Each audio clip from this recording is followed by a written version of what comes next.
Oke, halo kawan Kobam, kembali lagi kita ngobrol di Bincang Redaksi. Kali ini kita kedatangan tamu spesial, Pak Gary Van Klinken. Saya senang sekali akhirnya bisa berbincang dengan Pak Gary. Dan di sini kita akan membahas buku yang baru-baru ini kita terbitkan. Itu bukunya Rudolf Marzek yang berjudul Amir Syarifuddin. Amir adalah sosok penuh enigma. Gambaran tentang dirinya selalu susah digapai seutuhnya. Banyak pihak ingin menegaskan versinya sendiri tentang Amir. Maka, seperti anak yang melihat jendela di sampul depan, seperti kita semua dan juga seperti Marzek, kita menjadi penasaran dan terjebak di peron, yang Pak Marzek bilang dia terjebak di peron dan tidak bisa pulang. Nah, Pak Gary disinggung oleh Marzek dalam pengantarnya sebagai salah satu orang yang menulis banyak tentang Amir sebelum Pak Marzek, dan tanpa Pak Gary, Amir akan menjadi salah satu tokoh yang tanpa biografi. Oleh karena itu, Pak Marzek sangat berhutang budi dengan Pak Gary. Oke, mari kita bacakan sedikit soal profil singkat dari Pak Gary. Pak Gary adalah Profesor Kajian Asia Tenggara di Universitas Amsterdam. Jadi sebelum banting setir ke sejarah dan antropologi, dia adalah Magister Sains yang detailnya ada pada geofisika. Pak Gary merampungkan gelar PhD di Griffith University tahun 1996 dengan tesis biografi politik 5 tokoh Kristen Indonesia, yang di dalamnya ada Amir Syarifuddin, ada Gunung Mulia, ada Ijai Kasimo, Sugiya Pranata, dan Samratulangi. Selain buku yang baru-baru ini ditulis, Pak Gary sudah menulis banyak buku, dan termasuk satu yang berangkat dari disertasinya, yaitu Minorities, Modernity, and the Emerging Nation, Christian in Indonesia, A Biographical Approach. Ya, buku ini juga terbit bulan lalu barusan dalam bahasa Indonesia. Judulnya apa, Pak? Menuju Modernitas. Menuju Modernitas, oke. Jadi lebih singkat tetapi padat. Iya. Ya. Pak Gary dan Pak Marzek adalah orang-orang yang penasaran dengan Amir dan meneliti tentang Amir. Bagaimana awalnya bagaimana awalnya Pak Gary bertemu dengan Pak Marzek dan saling bertukar informasi tentang Amir Syarifuddin? Peneliti asing yang menulis tentang Indonesia, kita semua tahu nama Rudolf Marzek karena banyak buku sebelumnya. Yang paling terkenal bukunya tentang Syahrir. Betul. Itu adalah disertasi dia. Jadi saya sudah lama mendengar nama dia sebelum akhirnya bertemu saat dia menulis surat ke saya ketika saya bekerja di lembaga penelitian Belanda, KITLW, di mana saya bekerja, minta surat rekomendasi dari saya untuk mendapat dana buat penelitian tentang Amir. Dia ingin menulis biografi lengkap. Jadilah dia ke Leiden dan kita bertemu di sana. Oke. Iya. Iya. Pak Marzek bilang Pak Gary punya banyak tulisan Amir yang ada di garasi Pak Gary di Brisbane, dan akhirnya Pak Marzek datang ke sana. Tidak. Ya, enggak. Itu mungkin pengen. Tapi saya mengeluarkan dokumen yang ada di dalam dos memang betul ada dos di garasi, dengan arsip Amir dari tahun 90-an, dan dia minta saya mengeluarkannya, saya men-scanningnya, mengirim ke dia. Bahkan kalau ada orang lain yang tertarik dengan Amir, boleh minta ke saya. Sebagian dari arsip itu memang sulit dicari sekarang. Ya. Betul. Iya, memang sulit dicari, dan majalah-majalah di mana tulisan Amir ada juga saya pernah cari di perpustakaan, dan yang tersisa itu salah satunya tinggal yang majalah Banteng. Gitu ya. Iya. Dan oke, ini mungkin masuk ke pertanyaan kita semua ya. Buku biografi Amir oleh Pak Marzek ini bukan yang pertama dan bukan satu-satunya. Menurut Pak Gary, apa yang berbeda dari tulisan Marzek ini? Karena dia tidak hanya sekedar menulis sebuah biografi.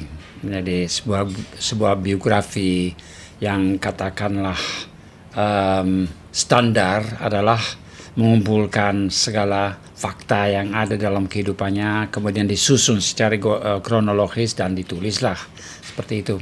Kalau Mrazek tidak seperti itu, dia merasakan ketertarikan dengan pribadinya Amir sama dengan saya, dan karena kami sama-sama merasa kedekatan dengan Amir, walaupun dua-duanya tidak mungkin bertemu langsung, tapi kedekatan itu adalah karena Amir memiliki kepribadian yang sangat menarik, ya, istilah yang terlalu lemah, dan itu yang ingin ditulis oleh Rudolf Mrazek, dan pasti akan kita bicarakan keistimewaan apa saja di dalam kepribadiannya yang membuatnya menulis ini. Tetapi adalah aspek eksistensial dari biografi ini yang membuatnya menarik, saya kira. Iya. Menurut saya Pak Mrazek salah satu penulis tokoh-tokoh besar bangsa, dan menarik kenapa akhirnya dia memilih Amir Syarifuddin meskipun sumber-sumbernya itu susah dicari. Ya, kita tidak menulis sebuah biografi hanya karena arsip mudah dicari. Ya, itu soal belakangan. Sebenarnya mungkin agak nakal kalau saya mengatakannya, tetapi Rudolf sendiri juga menuliskannya di dalam buku, meskipun di dalam catatan kaki. Dia menulis buku ini sekedar menebus dosa menulis biografinya Shahryar. Iya. Ya. Oke. Ya, mau boleh? Oke. Kalau boleh ya, ada di dalam buku ini. Saya nggak tahu, jangan-jangan tidak diterjemahkan. Catatan kaki adalah pernyataan dari Lenin tentang seorang sosialis yang tidak dia sukai di Inggris, di mana Lenin berkata secara kasar sekali bahwa ia adalah seorang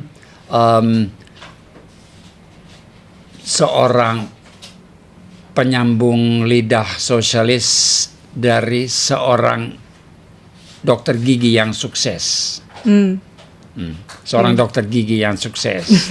Jadi itu pasti seseorang yang bicara sosialisme tetapi tidak terlalu bersemangat. Oke. Kemudian dia menyamakan Shahryar dengan dokter gigi itu. Ya, tidak adil, tapi karena Shahryar jasanya memang besar. Iya. Di sini memang diceritakan sama Mrazek juga terkait perbedaan Amir dengan tokoh-tokoh lain di mahasiswa sekolah tinggi hukum yang dia pakai sumber dari catatan intelijen Belanda ya, yang datang ke rapat-rapat. Amir memang lain daripada mahasiswa yang lain. Dia istimewa. Dia itu sosok yang sangat bersungguh-sungguh dan serius gitu. Jadi mungkin ada beberapa teman-teman Amir yang mungkin ada sisi ingin eksis gitu ya dalam pergerakan. Tetapi Amir ini dari hati gitu. Betul. Oke. Mungkin ini adalah salah satu pertanyaan yang banyak ditanyakan juga oleh pembaca. Mengapa apakah dari manakah sumber yang mengatakan kalau Amir itu adalah komunis, sedangkan teman-temannya banyak yang bilang juga dalam berbagai memoir dan tulisan mereka gitu bahwa Amir ini tidak bisa dikatakan sebagai komunis gitu. Lah, dia sendiri mengaku komunis. Iya. Nah, itu bagaimana menurut Pak Gary? Lah, kalau dia bilang saya komunis, kenapa tidak dipercaya? Ya. Itu berarti kalau misalnya dilihat dari tulisan-tulisan Amir yang pernah Pak Gary cari, apakah apakah komunisme itu terlihat dalam tulisan-tulisannya? Pengakuan keluar bahwa dia anggota Partai Komunis itu hanya keluar pada tahun setelah dia turun sebagai Perdana Menteri dan menjelang dan sekitar peristiwa Madiun pada tahun 1948. Sebelum itu dia berkata kepada teman-temannya, ya.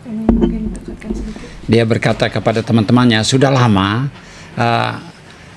ke teman yang Kristen maksud saya, yang ada di dalam gereja Batak di mana dia juga menjadi anggotanya. Kalau kau ingin menjadi Kristen yang baik, kau harus masuk partai. Kau harus menjadi komunis. Karena Yesus adalah komunis. Ya. Yang melarang komunisme itu dan membuatnya tidak cocok dengan iman adalah baru ketika gereja menjadi lembaga, menjadi institut yang berkuasa, di mana gereja Katolik kemudian menjadi kayak kekaisaran Romawi, lengkap dengan gelar-gelarnya dan segala perlengkapannya, segala gedungnya, hierarkinya. Itu adalah kekaisaran Romawi yang menjadi sebuah agama. Tapi ketika Yesus masih baru tidak punya lembaga sama sekali, hanya punya beberapa teman, ya, dan pengikut dia generasi pertama, mereka hidup bersama tanpa memiliki barang yang dimiliki secara pribadi, semuanya dibagi. Ya seperti itulah, itu menurut dia primitive communism.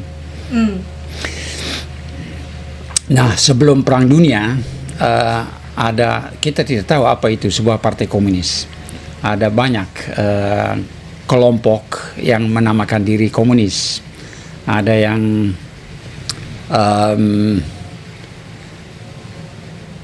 ada hubungan dengan partai dengan Komintern di Rusia.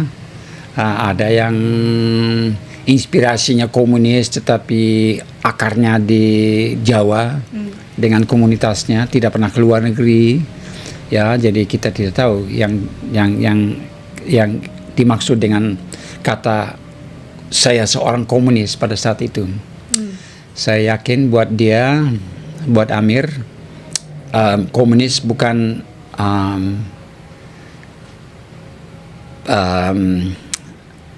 ketergantungan pada Moskow. Bagi dia komunis adalah berbuat yang baik buat sesama. Oke, pertanyaan saya, apakah dengan kalau misalnya Amir ingin berbuat baik kepada sesama, apakah dia harus menjadi seorang komunis? Ya, menurut dia tidak pernah puas kalau hanya setengah hati. Kalau sosialis buat dia itu setengah hati. Itu pengennya komunis tapi nggak berani, ya lalu menyebut diri sosialis. Kalau Amir bukan orang seperti itu. Kalau dia komunis, dia udah komunis saja. Tetapi memang benar juga, dan itu mungkin yang membuat orang setelahnya menjadi bingung tentang siapa itu Amir dan apakah benar-benar komunis atau bagaimana.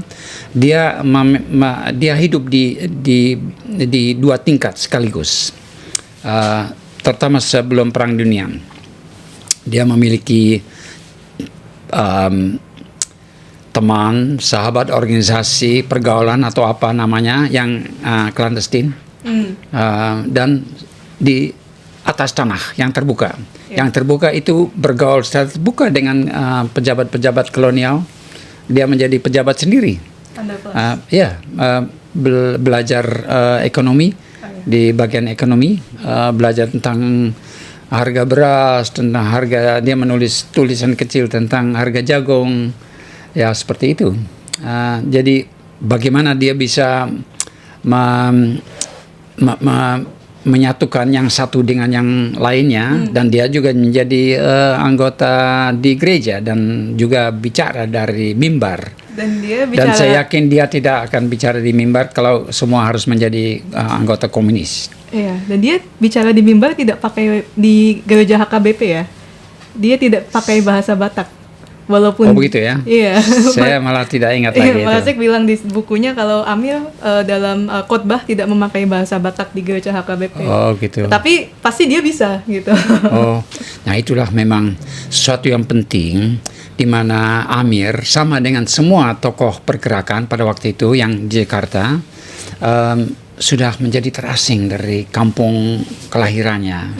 Jadi mereka semua lahir di kampung yang hijau, yang berakar di dalam tanah sebenarnya. Amir juga tetapi mereka meninggalkan itu, kemudian ada yang ke Belanda, kalau dia ada yang ke Jakarta langsung, dan di sana mereka membentuk semacam ruangan yang dalam hal tertentu abstrak, lepas dari bumi. Lepas dari bumi. Iya, sepertinya lepas dari bumi. Jadi ruangan itu sifatnya nasional, penuh dengan cita-cita, penuh dengan buku-buku tentang revolusi Prancis, tentang revolusi Rusia, tentang kejadian di seluruh dunia. Ya, di asrama kan dia banyak berpidato dan drama juga. Drama. Drama Molière. Lalu tapi kampung asal mereka sepertinya tidak disebut lagi. Oh, begitu. Ada cerita yang sangat memilukan sebenarnya, di mana ini ditulis oleh Mrazek. Ketika dia pulang dari ketika dia pulang dari Belanda kembali ke Indonesia, dia berkunjung ke daerah asalnya di Tapanuli, di mana ayahnya pas di penjara. Ayahnya seorang jaksa, tidak tinggi, jaksa kecil, karena masalah korupsi apa, dan dia tidak berkunjung, tidak menjenguk ayahnya di penjara. Tapi dia pulang, tidak menengok ayahnya. Oh. Dan dia tapi berkirim surat dengan ayahnya. Nah, itu tidak tahu saya. Itu benar Mrazek. Ya, aneh. Ada ceritanya lebih menyedihkan lagi. Mungkin nanti akan kita singgung. Apa itu ceritanya? Ya, tentang ibunya. Oh, yang tentang ibunya. Boleh cerita sekarang? Begitu? Iya. Waduh. Ya. Nah, ini lagi-lagi membuktikan bagaimana pengalaman hijrah ke kota membuatnya terpisah dari akar-akarnya di kampung. Kan ibunya memberikan nama Amir Syarifuddin dengan harapan anaknya akan menjadi Amir, pangeran. Ya, menjadi pangeran orang Islam besar di dalam agamanya. Ya. Di keluarga Amir, sebagian Kristen, sebagian Muslim, ibunya sangat setia, dan ketika dia mendengar lewat cerita bagaimana bahwa Amir tertarik dengan agama penjajah itu, dia mengancam, mama akan membunuh diri. Ya. Dan pada saat dia mendengar anaknya memang melakukannya, dia juga melakukannya di dapur. Dia menggantungkan diri di dapurnya. Luar biasa. Nah, oleh karena kita tidak punya surat-surat pribadinya, kita tidak tahu bagaimana dia menanggapi. Itu mesti menjadi suatu yang sangat dahsyat buat dia, mesti. Tapi kita tidak tahu. Ya, memang tadi seperti yang saya bilang kan, Amir adalah enigma. Jadi banyak peristiwa-peristiwa kunci sebetulnya. Tetapi kita tidak bisa tahu sepenuhnya. Karena itu kita tahu ibunya bunuh diri, tetapi kita tidak tahu bagaimana tanggapan Amir. Apakah Amir pernah pulang ke rumahnya, dan bagaimana apakah Amir bersurat-suratan dengan keluarganya sampai dia akhirnya berganti agama dan stay di Jakarta.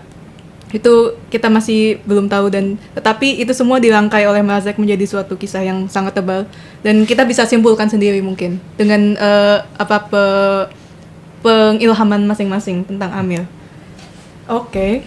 Tapi tadi salah satu sumber yang membuat orang berpikir bahwa kenapa Amir komunis, karena Hatta mungkin ya. Hatta kan bilang Amir tidak mungkin komunis karena dia adalah Kristen yang taat.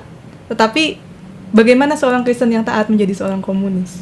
Nah, itulah pemikiran yang sempit. TB Simatupang juga seperti itu. Dan Mrazek mempunyai bab yang sangat bagus di bagian akhir bukunya, di mana dia mengumpulkan pendapat yang dilontarkan tentang Amir belakangan oleh berbagai kelompok. Betul. Iya, oleh kelompok pemenang salah satunya, oleh kelompok tersingkir. Tersingkir, jadi ya penyintas, dan terakhir kelompok pengamat yang dari asing. Betul. Ya, dan semuanya dan saya yakin merasa tidak banyak yang menangkap makna kepribadian Amir secara baik, termasuk penilaian bahwa agama dengan komunisme ini tidak cocok. Ini adalah pandangan tentang agama yang sangat konservatif sebenarnya. Yeah. Sedangkan karena anggapan sekarang yang sering maksudnya yang jamak dipikir oleh orang adalah komunisme itu adalah ateis. Loh, Haji Misbah juga komunis. Yeah. Haji. Iya. Iya. Iya kan, betul kan? Mas Marco juga. Gitu. Iya. Jadi kita memaksakan fakta yang tidak ada kalau harus mengatakan tidak. Ini ideologi Orde Baru saja yang mengatakan seperti itu. Ini bukan teologi. Ini adalah pemikiran otoritarian. Dan itu tidak hanya terdengar di sini. Tentu saja terdengar hal yang sama dimanapun selama Perang Dingin. Oh ya. Itu kan sikap Perang Dingin. Iya. Ya. Untuk dan sikap status quo. Iya. Ya. Ya, betul. Jadi memang bukan hanya Amil sebenarnya. Bukan hanya Amir. Peristiwa Madiun dan teman-teman Amil di masa yang sama itu sekarang setelah masa Orde Baru punya satu narasi tunggal yang akhirnya dimaknai oleh berbagai orang karena narasi yang hegemonik kan itu gitu. Yeah. Meskipun ada narasi-narasi tandingan, dan buku ini bisa jadi salah satu cara kita untuk bebas berpikir lagi. Oke. Mungkin hari ini ternyata ada yang bertanya di sosial media kita. Nama orang yang bertanya hari ini itu adalah Johanna Gultom. Dia mengingatkan kita kalau hari ini ternyata adalah ulang tahunnya Jainah Harahap. Oh begitu. Iya, saya juga baru tahu. Iya. Jainah Harahap, istrinya Amir Syarifuddin, dan di dalam buku Amir Syarifuddin, Rudolf Marzek mengutip Jacques Leclerc, ya, dia bilang bahwa pernikahan Amir dan Jainah itu adalah pernikahan sans romantisme. Begitu. Iya, dan dia bertanya, mengapa disebut pernikahan sans romantisme?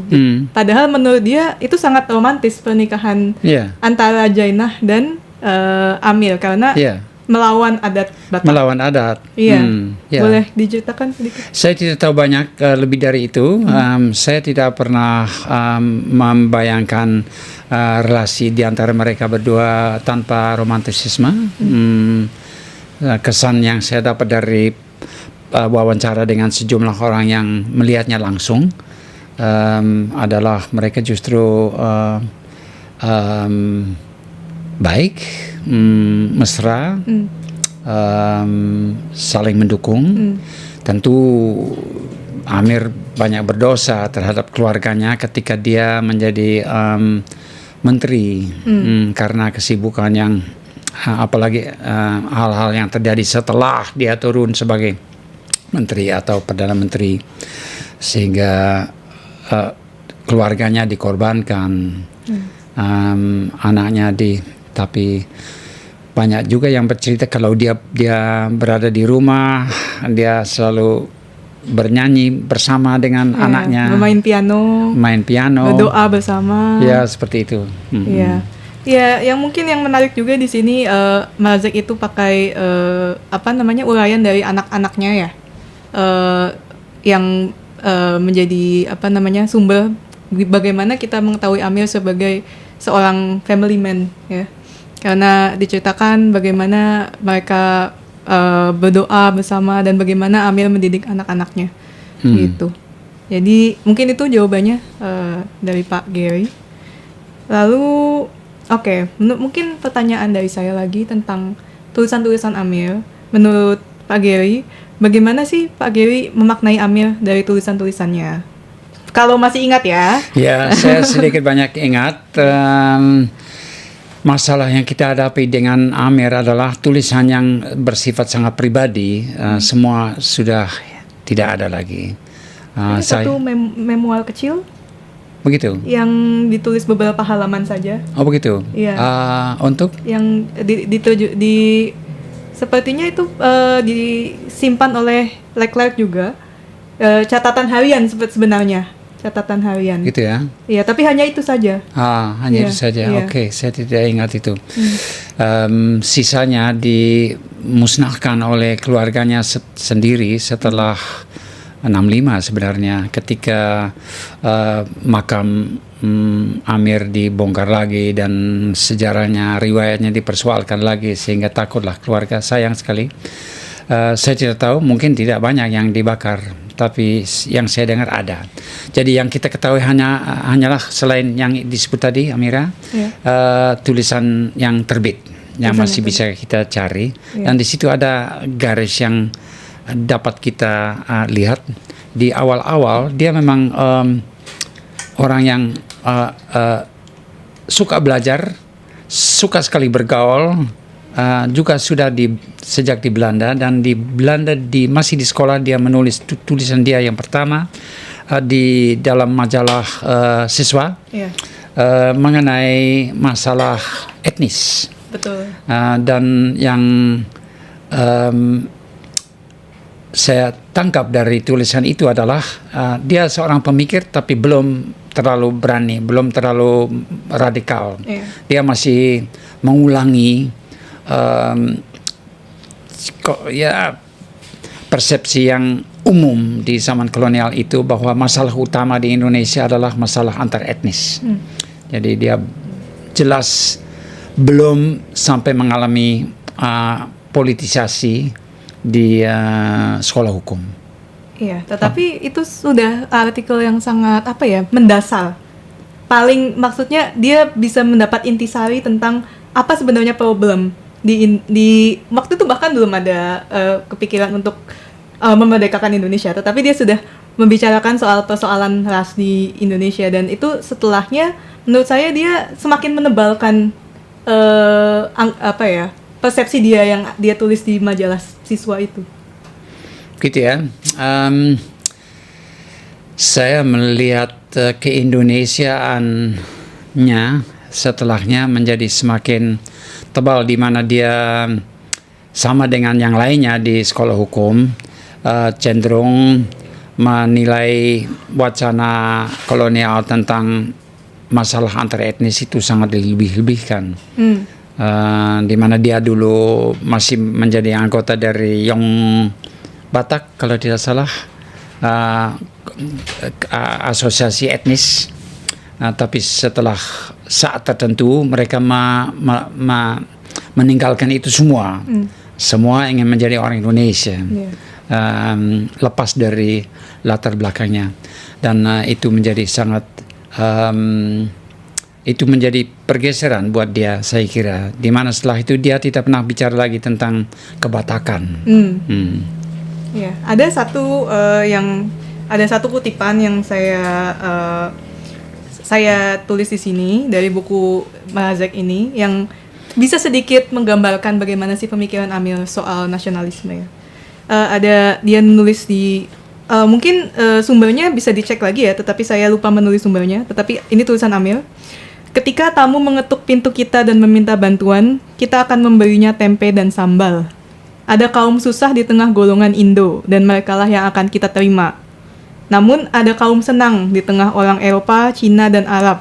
Merekalah yang terbiasa makan menggunakan minyak samin dan kurma. Di hadapan orang-orang semacam itu, pintu kita akan tertutup. Kita akan memeriksa semua orang sebelum membiarkan mereka masuk.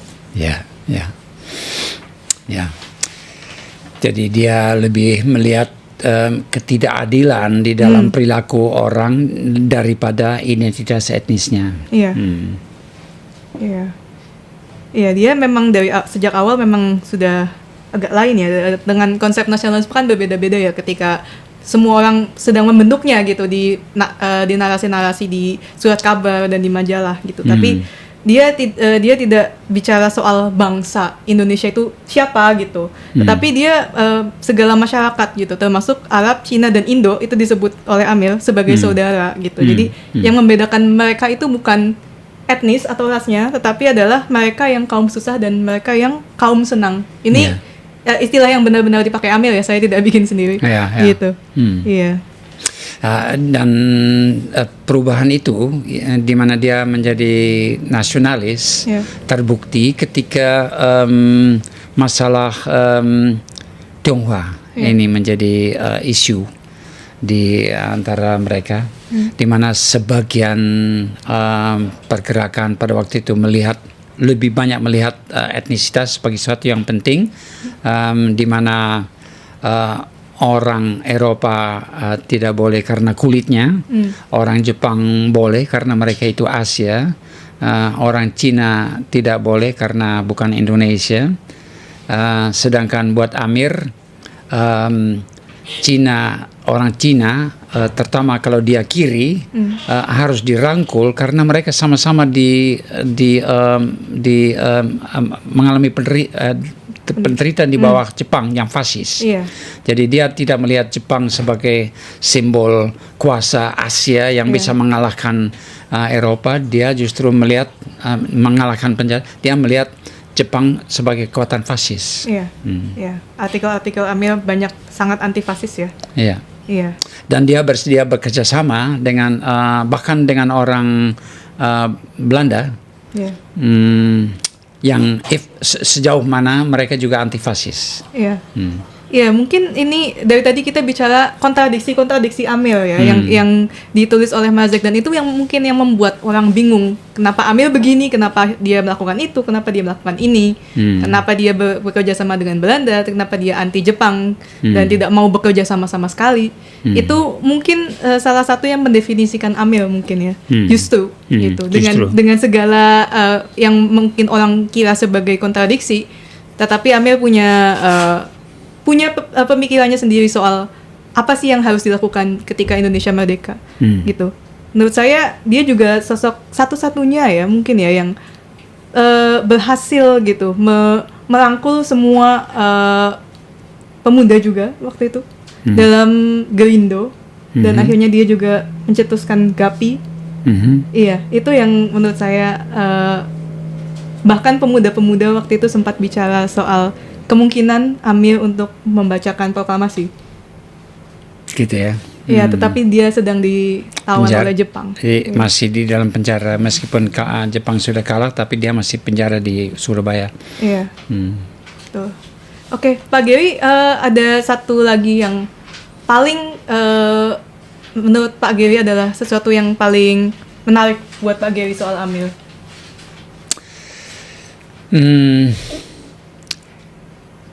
Saya banyak dibantu oleh buku Rudolf Mrazek untuk lebih berani memikirkan agamanya.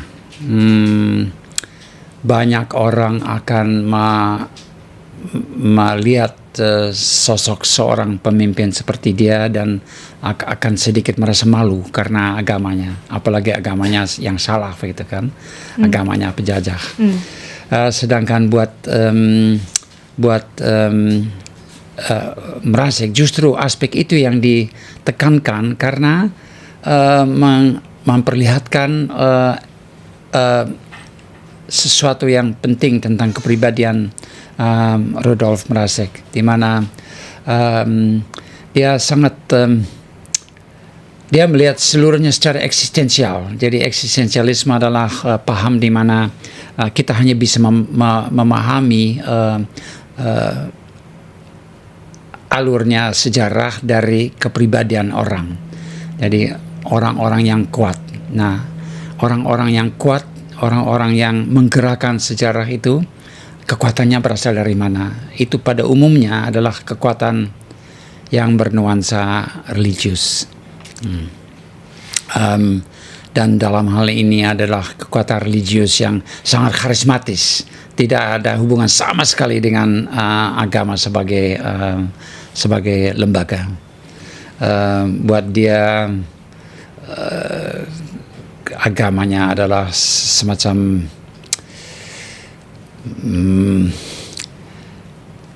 panggilan untuk menjadi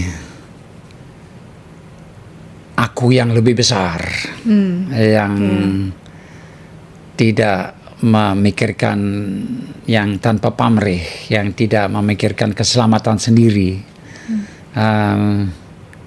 Dan saya yakin bukan hanya agama Kristen yang akan memberikan sebenarnya inspirasi seperti itu. Agama lain juga bisa, dan sudah banyak contoh. Mahatma Gandhi salah satunya misalnya, kalau dia juga religius dalam hal itu, juga memiliki kepribadian yang sangat kuat, dan itu juga sifatnya religius, mirip dengan karismanya Amir.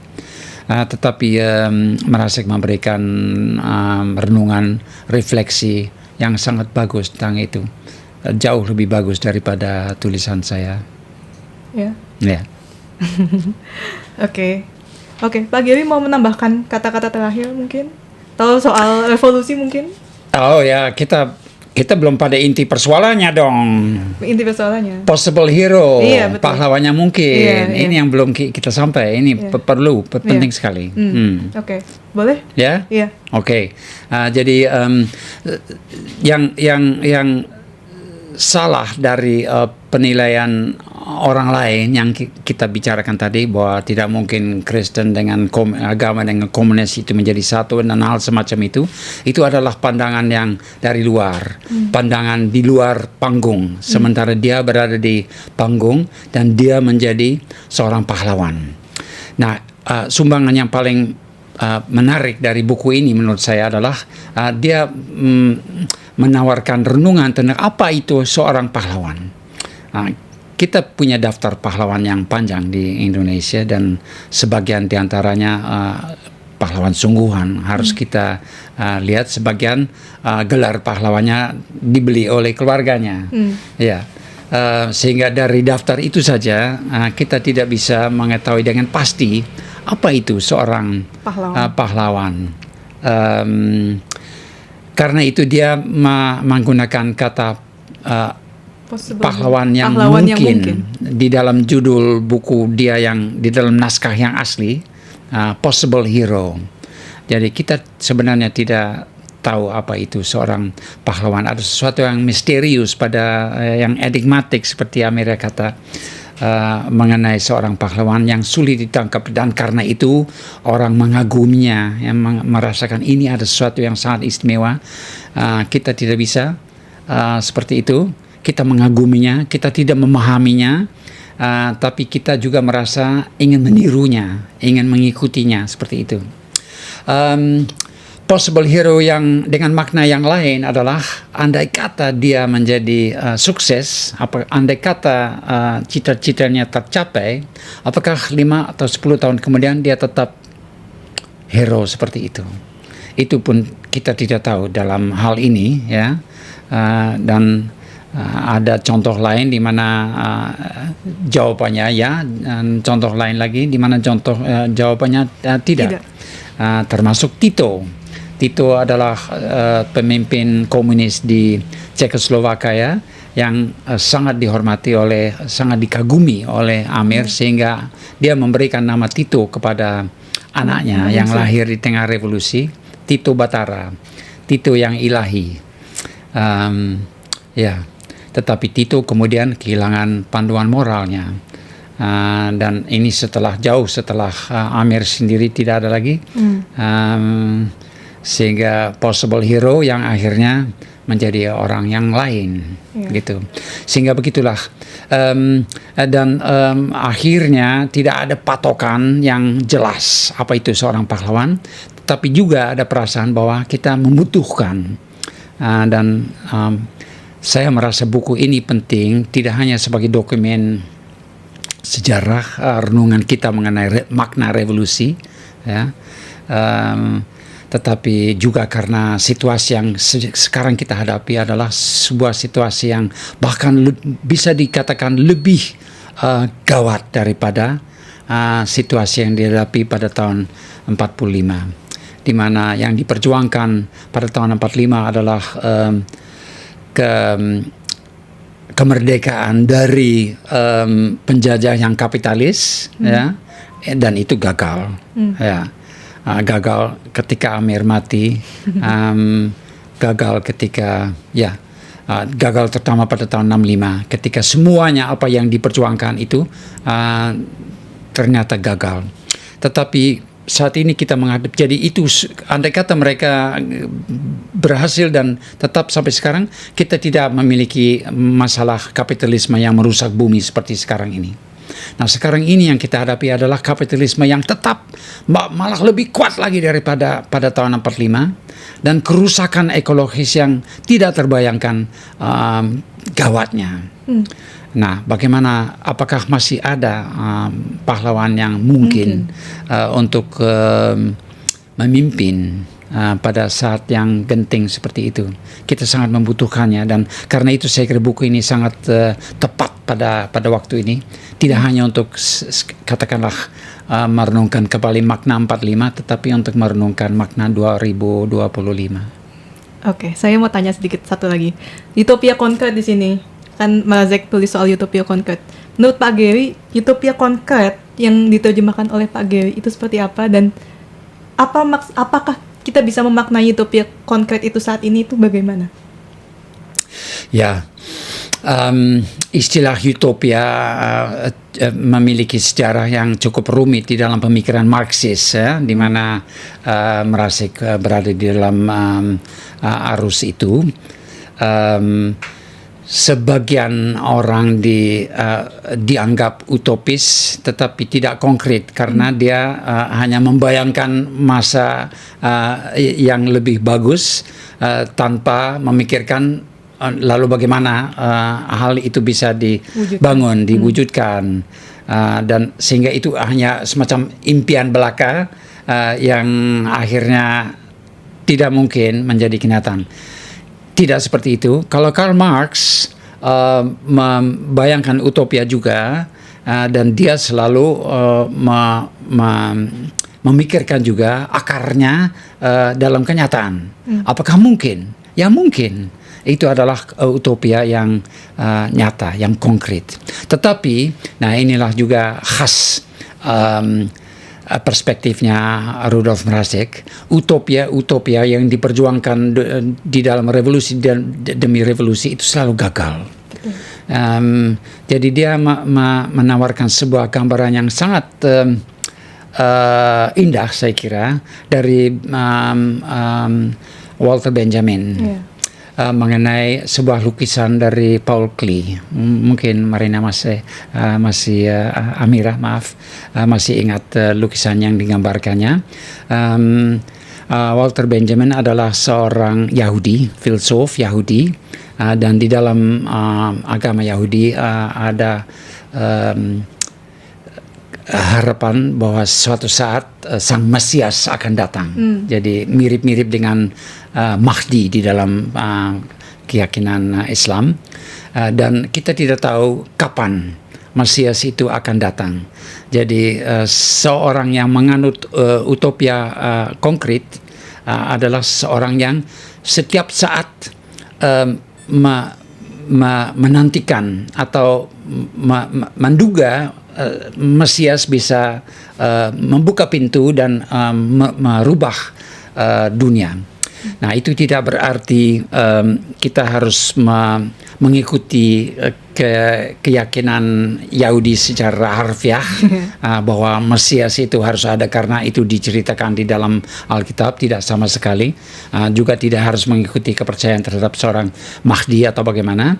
Tetapi ada perasaan di balik itu bahwa sesuatu yang sangat tidak diduga suatu saat bisa terjadi, dan kita harus hidup dengan keyakinan itu.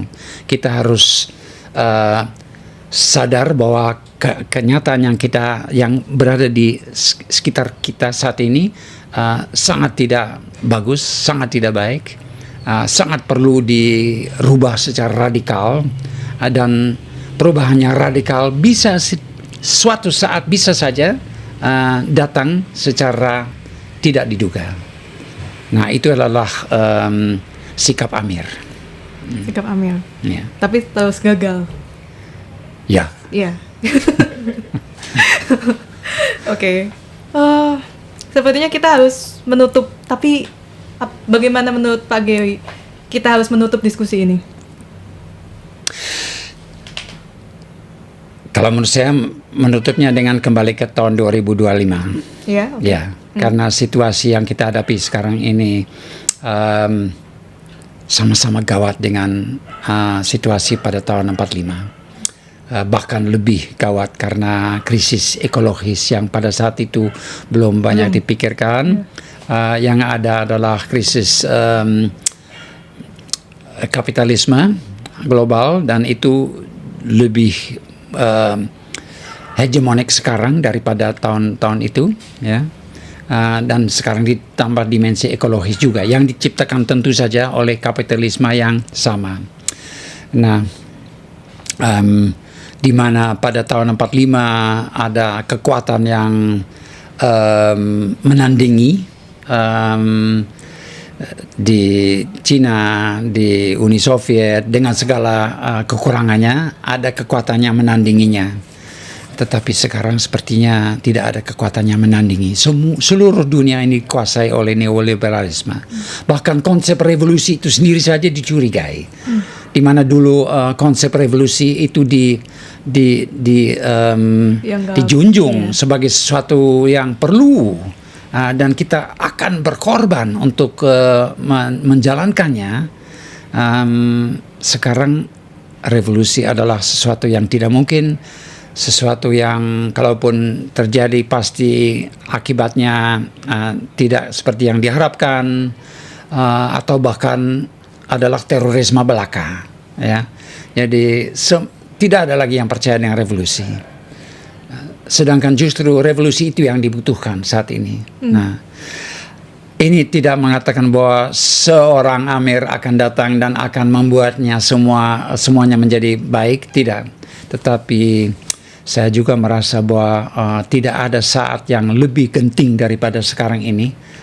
Tidak ada saat yang lebih memerlukan tidak hanya seorang Amir, tapi banyak orang Amir, tidak hanya seorang laki-laki, tetapi seorang perempuan dan banyak orang perempuan.